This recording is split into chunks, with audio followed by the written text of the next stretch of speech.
प्रार्थना समझ पा रहे हो तो समझ लो।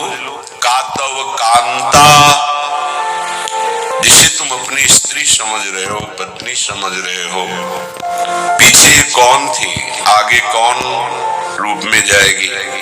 वर्तमान में वो जीव स्त्री शरीर प्रारब्ध के अनुसार प्राप्त करके तुम्हारे कर्म के भोग के लिए उपस्थित है। वो अब उसे तुमने अपनी पत्नी मानकर गाढ़ आसक्ति कर ली तो नवीन दुर्गति तैयार हो गई।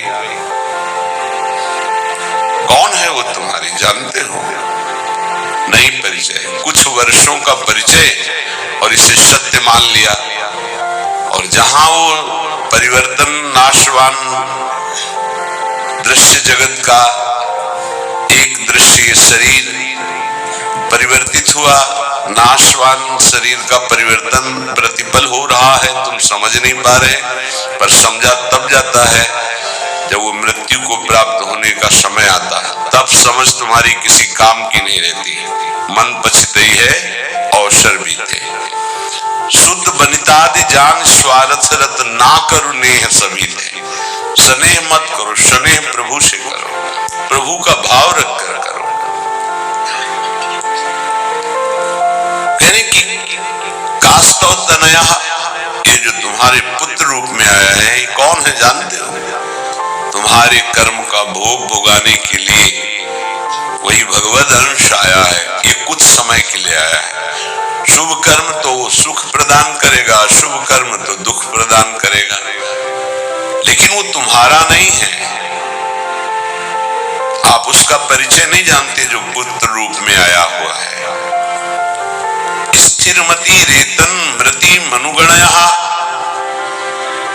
तुम्हारी बुद्धि स्थिर नहीं है, इसीलिए तुम समझ नहीं पा रहे कि गणना नहीं कर पा रहे हो कि तुम्हारी एक एक श्वास व्यर्थ में नष्ट हो रही है। आखिरी श्वास अहा किमद्य ना पश्यसि मरणम, क्या तुम देख नहीं पा रहे हो कि तुम्हारी श्वासें कम हो रही है, तुम मृत्यु की तरफ जा रहे हो। तुम्हारा शरीर कभी भी अचानक छूट सकता है। ऐसा नहीं कि आप वृद्धावस्था में ही जाकर मरेंगे। तो पर वृंदावन मिहि शरणम, फिर भी तुम वृंदावन का आश्रय वास स्वीकार नहीं करते, सत्संग का अनुसरण नहीं करते, आचरण में नहीं उतारते, निरंतर नाम जप नहीं करते, तो किस भूल में तुम पड़े हो? तुम्हारे पास पत्नी है, पुत्र है, संपत्ति है, इस भूल में, ये तुम्हारी नहीं है। कुछ समय के लिए तुम्हारे प्रारब्धानुसार ये संयोग बना है, बस बिछुड़ जाएगा, इसे तुम रोक नहीं पाओगे। ना अपने शरीर का छूटना, ना अपने सगे संबंधियों के शरीर का छूटना, ये तुम्हारे बस की नहीं कि तुम रोक लो। तो क्या करें? सबको छोड़ दे? नहीं, सब में भगवत भाव करो, अपने धर्म का पालन करो, खूब नाम जप करो। जीवन सार्थक करने के लिए बहुत आवश्यक है। अगर आप इनके मोह में फंस करके भगवत विमुख जीवन व्यतीत कर रहे हैं तो निरर्थक जीवन है। नमस्तस्मै कस्मै चिदपि पुरुषायाद्भुत महिम्ने विभ्राजत कनक रुचि धाम्ने स्वकृपया असंकोचेनैवा स्वपच मखिलेभ्यः स्वयमहो ददौ यः सद्भक्तिं विमलतर नानारसमयीं। अहो आश्चर्य है, स्वपच नीच आचरण करने वाले को भी जो गौरांगी प्रियाजू जिनका निज महल वृंदावन धाम है, यदि आप वृंदावन का आश्रय ले लिए, वृंदावन का थोड़ा भी सानिध्य मिला, तो गौरांगी प्रियाजू की कृपा से नीच पुरुष के हृदय में भी महान प्रेम लक्षणा भक्ति प्रकाशित हो जाएगी।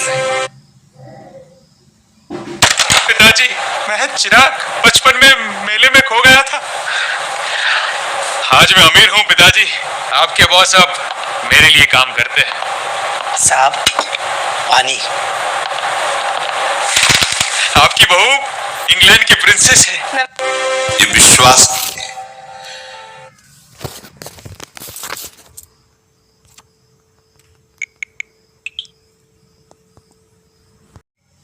तो गौरांगी प्रियाजू की कृपा से नीच पुरुष के हृदय में भी महान प्रेम लक्षणा भक्ति प्रकाशित हो जाएगी। ये विश्वास कीजिए। लिखा है असंकोची नहीं हुआ। यद्यपि वो अनाधिकारी है इसलिए संकोच का विषय बनता है कि अनाधिकारी को प्रेम लक्षणा भक्ति, और बोले असंकोची नहीं हुआ। कभी इस बात का सोच ही नहीं होता हमारी प्रियाजू को कि बहुत नीच आचरण वाला है, बहुत करुणामयी है, उन्हीं की करुणा का भरोसा नहीं। हम सब इसी पंक्ति में खड़े हैं, नीच आचरण वाले। इसलिए कह रहा हूं कि मना स्थितियों को देखो, अपने मना